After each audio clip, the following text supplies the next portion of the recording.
2017년 중국 요닝성에서 실제로 있었던 일입니다. 우리에게도 이런 일이 일어날 수도 있습니다. 스마트폰에 중독된 중학생짜리가 있었는데 이것 때문에 이제 아버지와 갈등이 심합니다. 어느 날 퇴근한 아버지가 보니까 여전히 스마트폰에 빠져서 있으니까 이 아버지가 너무 화가 나가지고 이 스마트폰을 뺏어서 아파트 밖으로 던져버렸습니다. 이 아이가 그 스마트폰을 따라서 아파트에서 뛰어내렸습니다. 그 현장에서 죽었어요. 아버지가 내려가서 무릎을 꿇고 이 아들 사체를 끌어안고 울었습니다. 이게 실제로 있었던 일입니다. 요즘에 학교 선생님들이 그렇게 되기 어려운 교직을 얻어가지고 몇 년을 하시다가 사직하는 분들이 많이 일어나고 있어요. 못하겠다는 거예요, 선생. 너무 힘들어서 못하겠다는 거예요. 왜 그러냐? 아이들 절반이 엎드려 잡니다. 깨우지를 못해요. 무서워서. 깨우면 눈 부릅뜨고 달라들고 학교를 뒤집어 놓습니다. 죄송하지만 여선생님들 복도 지나가면 아이들이 입에 담을 수 없는 성희롱을 합니다. 근데 못 들은 척 해야 돼요. 그걸 다스라기 시작하면 정말 너무 비참해지는 거예요. 그래서 견디다 못해 우울증에 휘달리고 선생님들이 그렇게 어렵게 공부해서 교직이 되셨는데 그냥 그만둡니다. 스승도 없지만 오늘날 제자도 없습니다. 제가 큰 교회 부목사를 할 때 옛날에는 이 책자로 교회 요람이라는 걸 만들었어요. 그러니까 사진 들어가고 전화번호 들어가고 구역 편성 들어가고 그때만 해도 뭐 개인 사생활 뭐 이런 것이 그냥 그렇게 엄하지 않을 때고 그냥 그러는가 보다. 어쩌면 그때가 참 좋았던 것 같아요. 근데요, 한 달을 매달리거든요. 교회가 크니까. 그리고 변동이 많아요. 새로 오신 분, 전화번호 바뀌었다는 분, 이사했다는 분, 부서 옮기는 분. 한 달을 매달려서 목사님들이 작업을 하는데 신기해요. 그렇게 날을 서서 마지막까지 철저히 보는데도 수첩 딱 나오면 틀린 게 나와. 귀신같이 찾아서 나옵니다. 아, 이걸 못 봤다. 실제로 제가 어떤 일을 겪었냐면은 어떤 분이 자기 사진이 마음에 안 드는 거예요. 사진. 아, 결혼한 집사가 왜 이렇게 사진에 집착하는지를 몰라. 처녀가 그런다고 모르지만은. 자기 사진이 못마땅하니까 이제 새로 바꿔달라고 사무실에 갖다 준 모양이에요. 이걸 교체해 주시오. 그걸 바꿔서 인쇄소에 넘겼는데 인쇄소에서 실수해가지고 옛날 걸 그대로 실었어요. 그분 제가 알기로 그 당시 교회에 한 7년 이상 다닌 집사였는데 그날 이후로 교회 떠났습니다. 얼굴 사진 바뀌었다고. 제가 지금 3가지 이야기를 했습니다. 뛰어내린 아이, 엎드려 자는 아이, 그리고 사진 안 바뀌었다고 교회 떠난 사람. 다 다른 이야기 같지요? 마음이 유리라 이 말, 유리. 건들지를 못해. 여러분 자신 있어요? 여러분은 견딜 수 있어요? 요새 목사님들이 참 설교하기 어렵습니다. 설교하기가 너무 어려워. 성도들의 삶을 알면 알수록 설교하기가 어려워요. 요 말하면 저 사람이 딱 걸려. 여러분 11조 설교를 못해. 교회를 초신자라면 모르지만 10년 20년 다닌 중직자가 11조를 안 한다는 게 정상입니까? 근데 그 말을 못하는 거예요. 왜냐? 상처받을까 봐. 술, 담배 하지 말라는 소리를 못해. 많이 했어도 그렇지만 있단 말이에요. 그러면 여러분 하나님 말씀에 하지 말라고 그랬는데 사람 무서워서 설교를 못하는 거예요. 엎드려 자는 아이, 깨우지 못하는 선생님과 똑같은 거예요. 결국 어디로 갑니까? 피해는 누가 봅니까? 피해는. 그래서 주님을 못 만나는 거예요. 예배 늦는 거 정상 아니에요. 예배 늦으면 안 돼요. 근데 날아갈까 봐 그 말을 못 하는 거예요. 그래서 마지막에 어디로 갑니까, 우리가? 그래가지고 무슨 신앙입니까? 묻겠습니다. 여러분에게 예수 그리스도를 믿는 이 신앙은 몇 번째입니까? 최고입니까? 두 번째만 돼도 안 됩니다. 근데 제가 볼 때 한 10번째 되는 것 같아. 그리스도를 믿는 신앙은 10번 정도 되는 것 같아. 10번째. IMF 한파가 덮쳤을 때 제일 먼저 한 일이 뭔지 아세요? 교회 안 나가는 일이었습니다. 아니, IMF 왔는데 왜 교회를 안 나가? 코로나 왔는데 교회를 안 와. 카페는 가면서. 여행은 조금 자제하지요. 신앙이 첫 번째가 아니라는 거예요. 물론 상황이 그렇죠. 이거 애통수에 걸렸어요, 한국교회가. 그럼에도 불구하고 그 마음은 하나님 앞에 식지 않아야 되는데 이제 본전 나와버리는 거예요. 나 이거밖에 안 돼.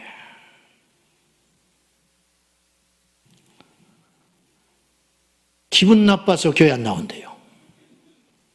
뭐가 그렇게 기분이 나빠요? 나는 기분 나빠서 직장 안 간다는 사람 들어보지를 못했어. 코로나 때문에 직장 안 나가는 사람 난 들어보지 못했어. 이런 소리는 숱하게 들었어요. 코로나 때문에 직장에서 자기를 쫓아낼까 봐 걱정하는 사람은 많더라고. 근데 안 간다는 사람은 나는 못 들어본 것 같아요. 여러분에게 신앙은 몇 번째예요? 반드시 어떤 상황에 닥치면 우리의 진짜가 나오게 돼 있습니다. 우리의 진짜가. 최고의 신앙이라는 이 제목을 제가 붙이면서 이게 무슨 뜻이냐. 신앙의 제일 좋은 신앙, 그것도 되지만은 여러분에게 신앙은 몇 번째냐 이 말이에요. 이 질문을 하고 싶었어요. 저에게도 스스로 묻습니다. 이상 목사님, 북한 선교하시는 그 목사님이 어릴 적에 그 모친께서 끌고 어느 날 나왔어요. 그리고 안가를 가요. 안가 가서 한참 있다 나와. 시무룩해가 또 다른 안가를 가. 한 서너 군데를 거쳐서 하루 해가 뉘엿뉘엿 넘어가는데 끌고는 교회 와서 엎드려 울면서 기도를 합니다. 하나님, 이 아들을 미국 보내야 되는데 돈이 없어서 눈을 팔라고 그러는데 눈을 받아주지 않습니다. 의료법 위반이라 이건 큰일 나는 거라. 근데 이분이 다른 방법이 없어요. 눈을 팔아서 아들을 미국 보내려고 그랬어요. 출세하려고 보낸 게 아니고 북한 들여보내려고. 북한에 남한 사람이 북한을 들어가려면 미국 시민권자면 들어갈 수 있어요. 이분이 북한에서 피난 때 내려왔기 때문에 북한의 교회를 재건해야 된다. 북한의 영혼들을 살려야 된다. 그래서 금쪽 같은 자식을 미국 보내가지고 내 평생 안 봐도 되니까 미국 시민권자 만들어서 북한에 들여보내가지고 교회 세우겠다고. 그래서 그 경비를 마련하기 위해서 눈을 팔러 갔다. 쇼한 게 아니에요. 누가 하라 한 게 아니에요. 정말로 그렇게 하려고. 근데 눈을 안 받아줘. 그리고 우니까 이상 목사님이 어머니 내가 꼭 미국 갈게요. 그러자 울음을 그치고는 가라. 그리고 북한에 들어가서 나오지 마. 내가 목사지만 나는 그런 믿음이 없어. 뭐 믿음 없는 게 자랑은 아니지만은 제가 일사가고 신앙이라고 저걸 붙여놓고 때로는 부끄럽습니다. 붙여놓기만 했구나. 내가 저 상황이 되면 과연 주목사님처럼 버틸 수 있을까? 저는 순교해야 한다고 봅니다. 저는 그런 마음이 있습니다. 진짜로. 근데 베드로처럼 주님을 위해 죽겠다고 결심했지만은 마지막 재판정 앞에서 도망갈까 두렵습니다. 여러분도 순교해야 됩니다. 닥친다면 해야 돼요. 근데 아무나 됩니까? 오늘 사드락 메삭 아벳느고 이야기는 너무 유명한 이야기입니다. 살아났기 때문에 유명한 게 아니에요. 이들의 믿음의 결단이 너무너무 위대한 거예요. 어쩌면 이럴 수 있지요? 느부갓네살이 어느 날 미혹돼가지고 금신상을 만들어 놓고 이 신상에 절하지 않는 자는, 이 외에 다른 신에게 절하는 자는 풀무불에 집어넣어서 산채로 태워 죽인다. 근데 고발을 했어요. 사드락 메삭 아벤노가 그걸 안 해. 금신상에 절을 안 해. 미운털이 박혀가지고 누가 신고를 했어요. 왕이 이 세 사람을 만납니다. 그 당시 그 지역 세계 제국을 이룬 바벨론 왕이 할 일이 없어서 이 세 꼬마를 만나준 게 아니에요. 그만큼 이 사건은 큰 사건이에요. 누구도 대적을 안 했는데 이 세 소년만 딱 반대하고 나선 거예요. 마지막 유혹을 합니다. 이들을 아꼈던 거예요.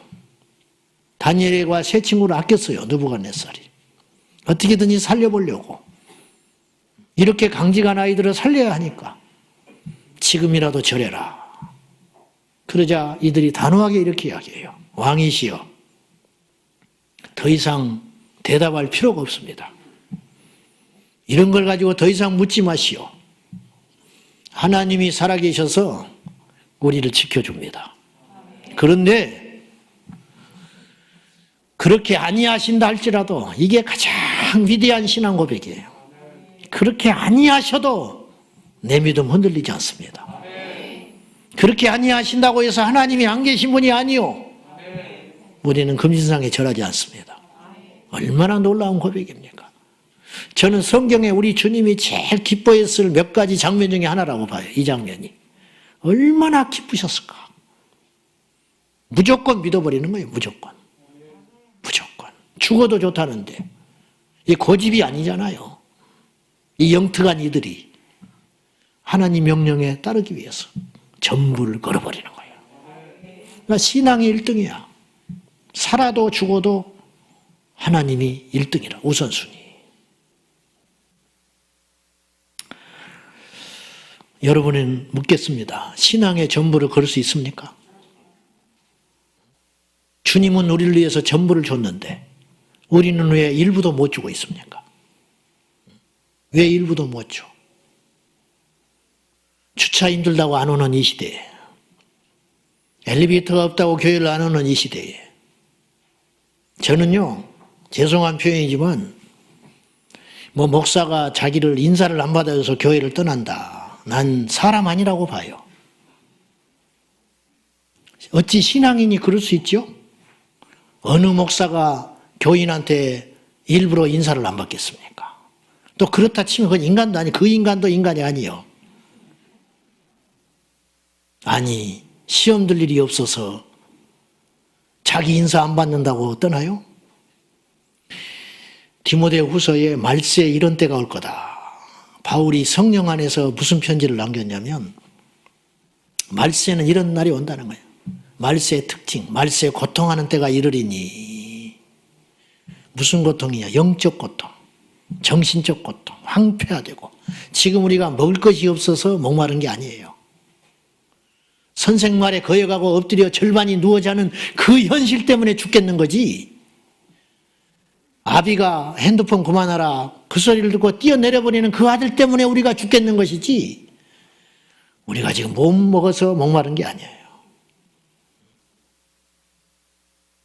우리가 그런 게 아니에요. 말세에 어떤 일이 일어나? 첫째 특징, 고통스러운 시대가 시작되는데 첫째가 뭔지 아세요? 자기를 사랑하고, 자기밖에 몰라. 하나님도 바꿔버려. 성경도 바꿔버려. 자기 마음에 안 들면. 그리고 자기가 만든 신을 만들어 놓고 펄펄 뛰고 경배하고 있어요. 전부 지옥 갑니다. 왜냐? 하나님을 믿지 않았기 때문이에요. 제 아는 분이 섬에서 태어났는데 옛날에 먹을 것이 없어요. 섬에 농사 짓 것도 없습니다. 땅이 있어야 농사를 짓지. 넓힐 수도 없고 오직 고기 잡아 먹고 사는 거예요. 조금 여유 생기면 팔아서 돈 생기고 그냥 먹고 사는데 급급한 거예요. 자식은 많고. 저도 그랬고 우리 어르신들 다 그런 세대 지냈어요. 아버지가 고기 잡으러 가서 옛날에 작은 배 하루 잡아와서 하루 살아가는 그때 아버지가 배 뒤집어져 가지고 죽었어요. 시체도 못 찾았어. 장례 치르고 며칠 있다가 큰형님이 배 타고 또 나가더랍니다. 주저앉아서 죽을 수는 없으니까. 몇 달 후에 큰형님이 또 죽었어요. 그 아버지가, 그 어머니가 그 아들을 가슴에 묻고 장례를 치르면서 내 눈에 흙 들어가기 전에는 절대로 내 새끼들 바다에 안 내보낸다. 울면서 통곡해야 돼요. 근데요, 3일 굶고 나니까 둘째 형님이 배 타고 나가더랍니다. 울면서. 왜냐? 살고 죽는 것이니까. 여러분, 그 사람의 귀에 무슨 말이 들리겠습니까? 야야, 너도 죽을래? 그 소리 들어오겠습니까? 야야, 이렇게 멍청하냐? 그 소리 들리겠습니까? 하나도 안 들려와요. 하나밖에 없어요. 살아야 한다는 거. 여러분, 교회 와서 왜 사람을 봅니까? 천국을 봐야지. 응? 왜 교회 와서 예수님을 볼 생각을 안 하고 자꾸 목사를 보고 사람을 보냐고. 이래서 저렇고 저래서 저렇고 사치 쓰는 소리 하지 마세요. 언제까지 맞춰야 돼? 그냥 안 자라는 거예요, 신앙이. 그래서 히브리서 기자가 답답해서 이렇게 말했어요. 때가 얼마나 됐냐 지금. 이제 단단한 음식을 먹어야 할 거 아니냐. 맨날 젖이나 빨아먹고 있어요. 그러니까 선악을 분별하지도 못하고 뭐가 옳고 그른지, 뭐가 진짜인지 가짜인지, 어떤 게 믿음으로 사는 것인지 알지도 못한 채 어린아이처럼 젖이나 쪽쪽 빨아먹고 있다. 뭐 힘을 쓸 수가 있어야지. 뭐 마귀를 이길 수가 있어야지. 뭐 환난을 이길 수가 있어야지. 우리 믿음의 선배들은 위기가 오면 애 들쳐매고 손 잡고 기도원에 올라가지고 그것도 버스 타고 몇 번 갈아타고 금식하면서 철야가면서 마룻바닥에 무릎을 꿇고 기도하고 그리고 또 돌파하는 거야. 남편 용서되고 시어머니 용서되고 가난이 용서되고 질병이 낫고 그러면서 또 한 곱이 넘고 마귀가 뭐 건드리질 못하는 거예요. 요새는 뭐 마귀가 할 일이 없어서 자빠이 자고 있대. 응? 마귀가. 내가 봐도 그래. 세상에 지금 실업자 되게 생겼어, 마귀가. 뭐 가만히 놔둬도 뭐 미끄러져 버리는 걸. 뭐하러 건드려. 응? 교회 정탑에서 졸고 있대. 응? 안 보여요? 그런 게? 겨울을 나고 저 남쪽역에 시금치가 해풍을 맞고 눈서리를 맞고 거기서 살아남은 그 시금치, 그 향이 진동을 하고 그 작지만 탱글탱글한 그 깊은 맛. 요새는요 하우스에서 키워버립니다. 막 키가 막 배추만해 시금치가. 영양제를 뿌려가지고 금방 막 며칠이면 자라버려. 좋기는 한데 보기에 먹음직스럽기는 한데 맛이 없어. 시금치가 아니야 이거는. 왜 이렇게 됐냐 이 말이에요. 우리가 6.25 동란 끝나고 지금까지 약 70년이 흘렀습니다. 뭐 환란이 있었어야 우리가 이겨보지. 뭐 핍박다운 핍박을 받아봤어야지. 이제 막 일어나니까 어찌할 줄 모르는 거죠 한국교회가. 어찌할 줄 몰라. 단풍놀이 내면 단풍놀이 가야지. 봄이 나면 또 꽃구경 가야지. 저녁에 또 겨울에 눈 오면 길 미끄러서 못 오지. 여름에는 뜨거워서 못 오지. 이식철에는 또 요새는 또 김장하러 쫓아다니라고 못 오지. 애새끼 대학에 떨어졌다고 안 오지. 부부싸움 했다고 안 오지. 뭐 이사해서 정리하느라고 안 오지. 신앙이 몇 번째요 도대체. 신앙이 몇 번째요. 혼내는 게 아니에요. 이제 설교하고 있는 거예요 내가. 설교. 혼내는 게 아니고. 진정한 신앙, 최고의 신앙은 반드시 두 개의 과정을 거쳐서 완성될 수 있어요. 그 첫째가 뭐냐? 고난을 이겨야 신앙이 진짜 신앙 되는 거예요. 해풍을 맞아야 시금치가 맛있어진다니까요.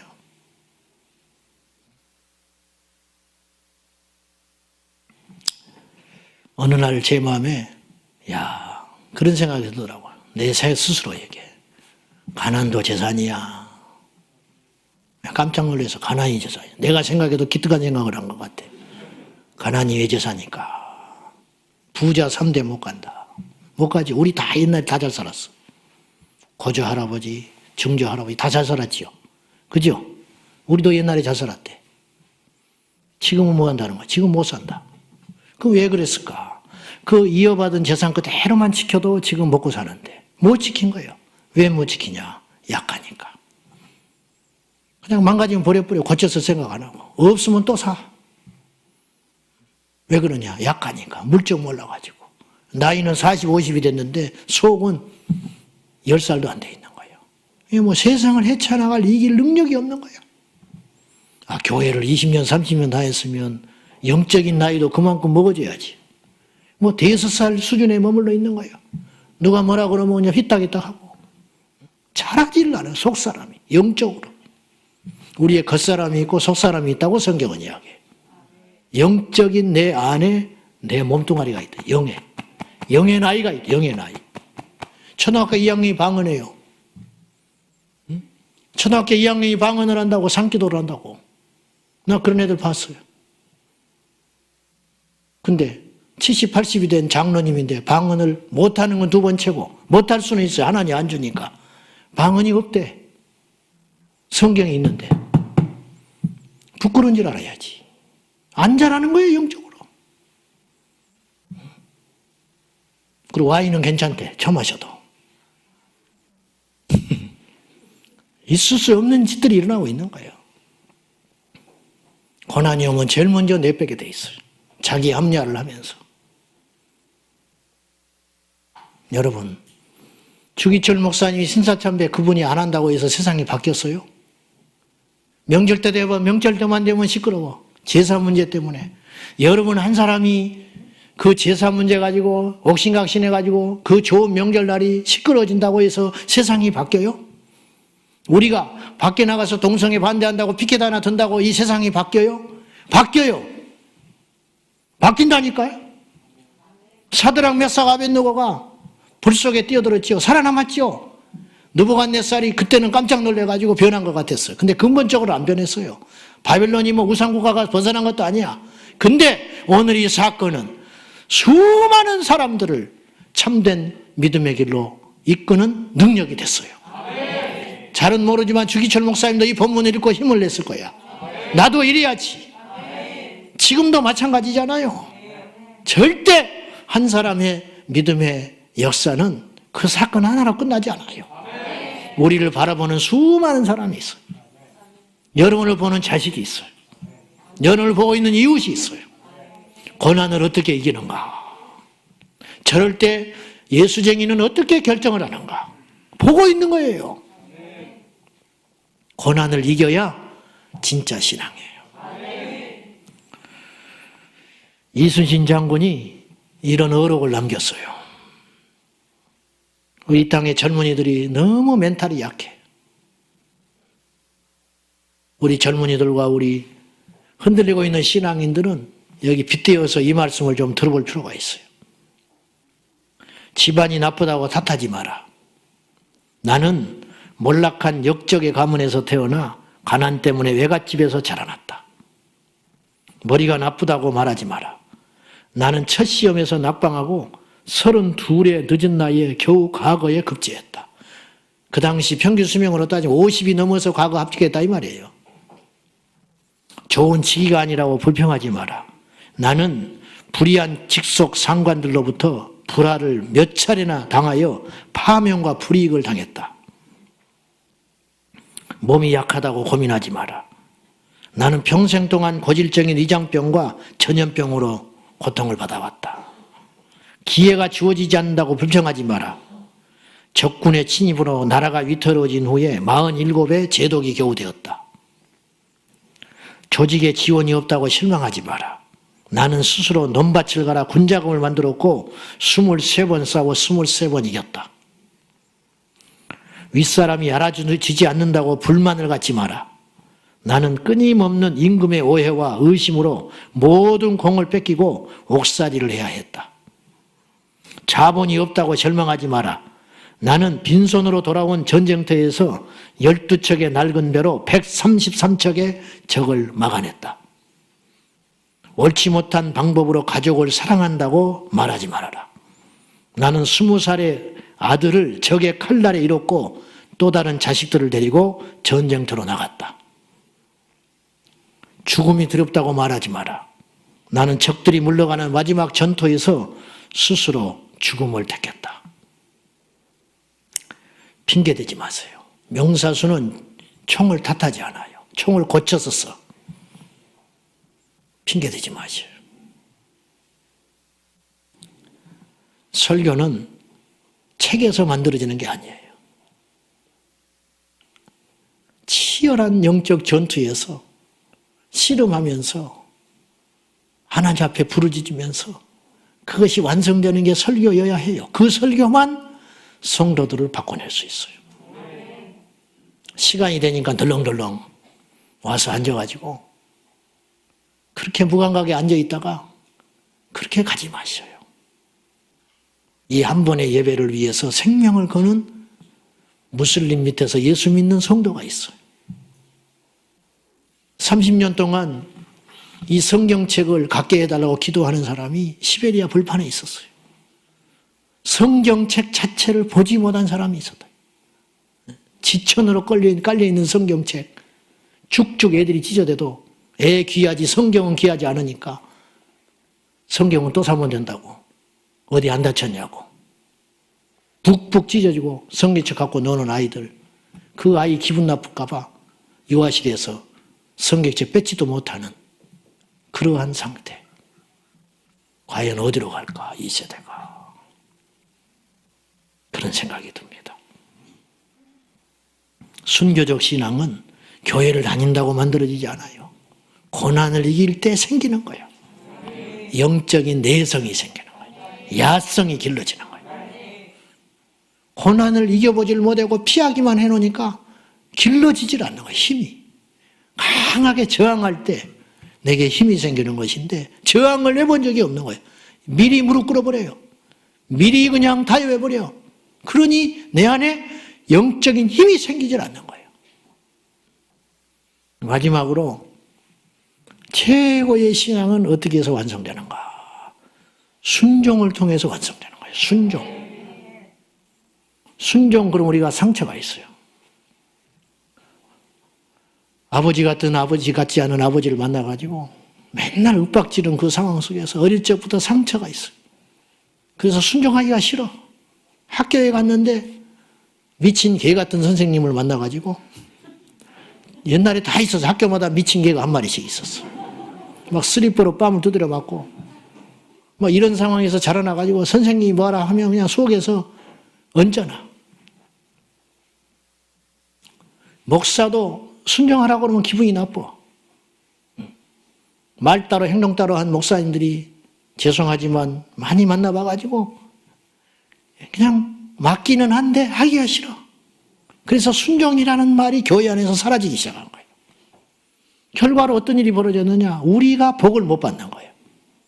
여러분, 말씀에 순종해야 돼요. 말씀에 순종해야 하나님 복을 줘요. 순종해야 하나님이 써요. 도무지 순종을 몰라. 야, 똑똑한 사람은 많아요. 대드는 사람은 되게 많아. 아는 척은 되게 해. 근데 순종은 안 해. 결과적으로 아무것도 일어나는 게 없어요. 이루어진 게 없다니까요. 되지를 않아. 순종을 안 하니까요. 제가 주례를 많이 하잖아요. 주례 가면 성경에 따라서 가정을 이루어야 한다. 이게 핵심이에요. 뭐 세상이 변하고 뭐 페미니즘이 어쩌고 저쩌고 해도 결국은 성경대로 가정을 만들어야 그 가정이 온전한 가정이 되는 거예요. 성경대로 만들어야 돼요. 옛날 이야기가 아니에요. 성경 말씀은.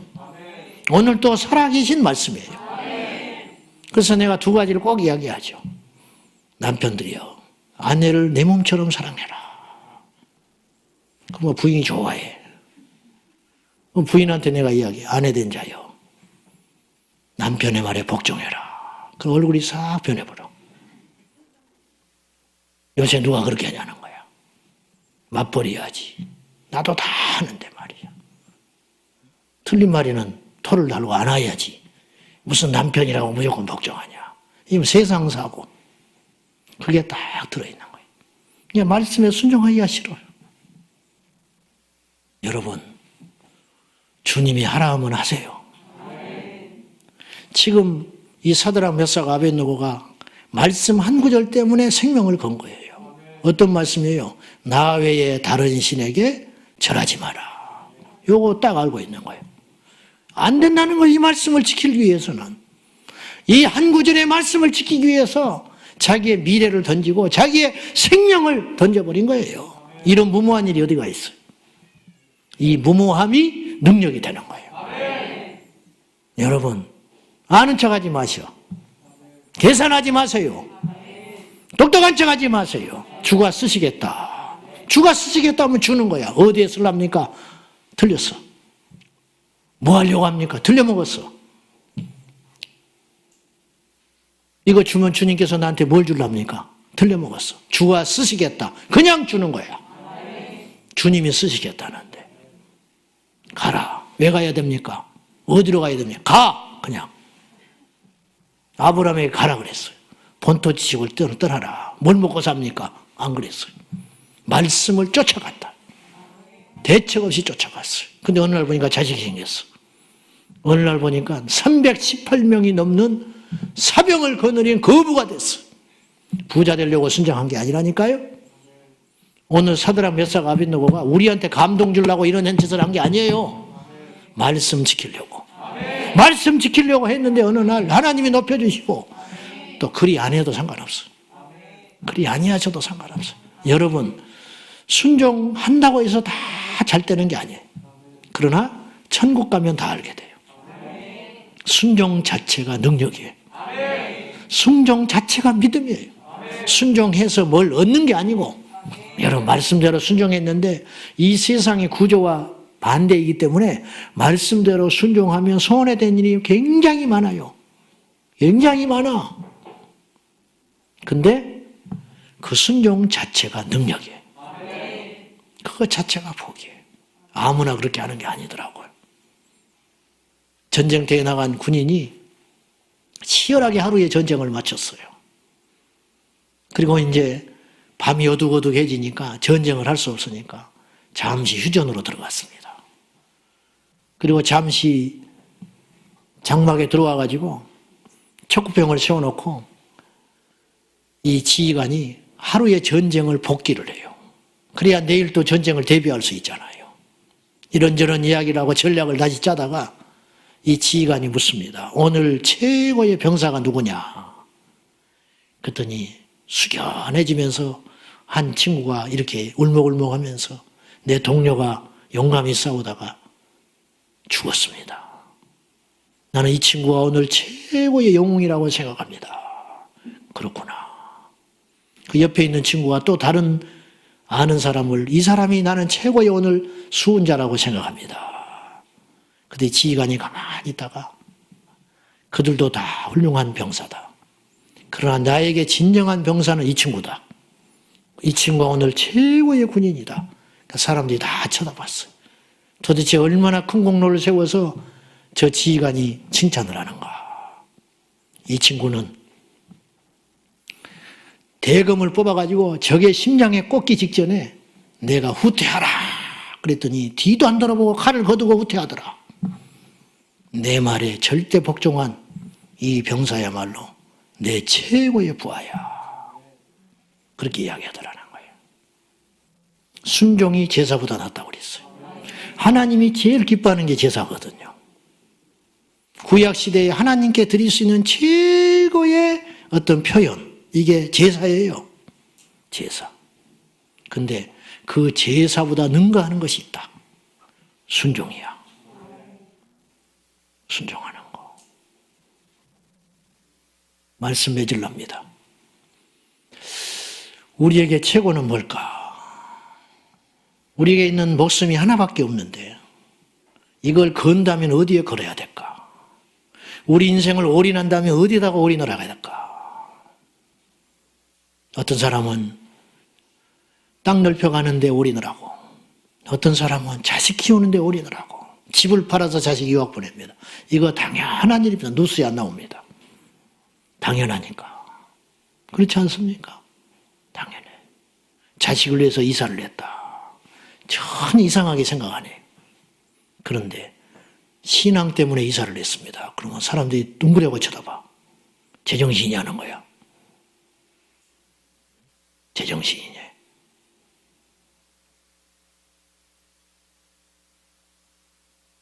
회사가 못마땅해서 그만뒀다. 장래가 없어서 그만뒀습니다. 잘했다 그래요. 근데 신앙에 걸림돌이 생겨서 내가 이 직장을 그만뒀습니다. 그럼 미쳤다고 그래. 사람들이. 세상 사람은 그렇게 말할 수 있어요. 미쳤다고. 정신 나갔다고. 그러나 문제는 교회 안에 있는 성도들도 그 사람을 이해를 못해요.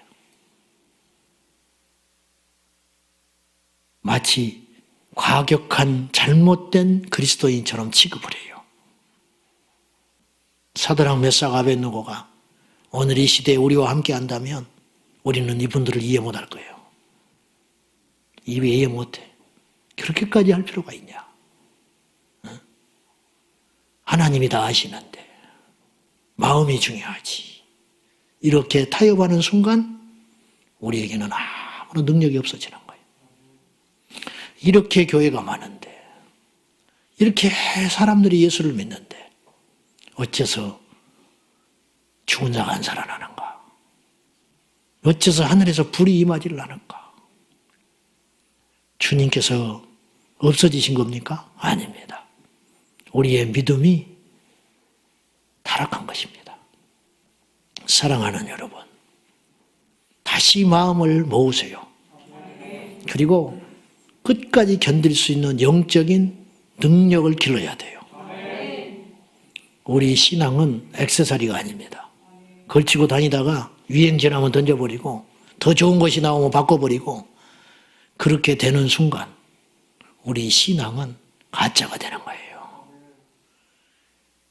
내 전부를 걸고 걸어가야 할 길. 주님은 엄하게 우리에게 이야기했어요. 나와 복음을 위하여 다 버려라. 일부가 아니고 다 버려라. 그래서 구체적으로 표현하기를 자식도 버려라. 그리고 필요하면 네 목숨도 버려라. 그런 자는 영원히 산다. 살고자 하는 자는 죽게 될 것이고 죽고자 하는 자는 살게 되리라. 우리 저 천국의 멸류관을 바라보며 오늘 또 주님을 건너방에 모시지 마시고 여러분 안방에 모시고 첫 번째로 모셔드리셔서 끝까지 승리하는 저와 여러분 꼭 되시기를 주님의 이름으로 축원합니다. 기도하겠습니다. 하나님 아버지, 우리가 왜 이렇게 약해져 있습니까? 왜 우리가 이렇게 타협을 합니까? 왜 이렇게 우리가 쉽게 믿음을 버립니까? 아버지 하나님, 주님이 무능해서가 아닙니다. 우리의 믿음이 예전 같지 않습니다. 하나님 아버지, 우리를 다시 한번 정신을 차리게 하시고 말씀으로 돌아가게 하셔서 우리의 신앙이 두 번째가 아니게 하여 주십시오. 첫 번째이게 하여 주십시오. 내 생명보다 소중한 것이 되게 하여 주십시오. 주님을 그처럼 사랑하는 우리 모두가 되기를 원합니다. 예수님의 이름으로 기도하옵나이다. 아멘.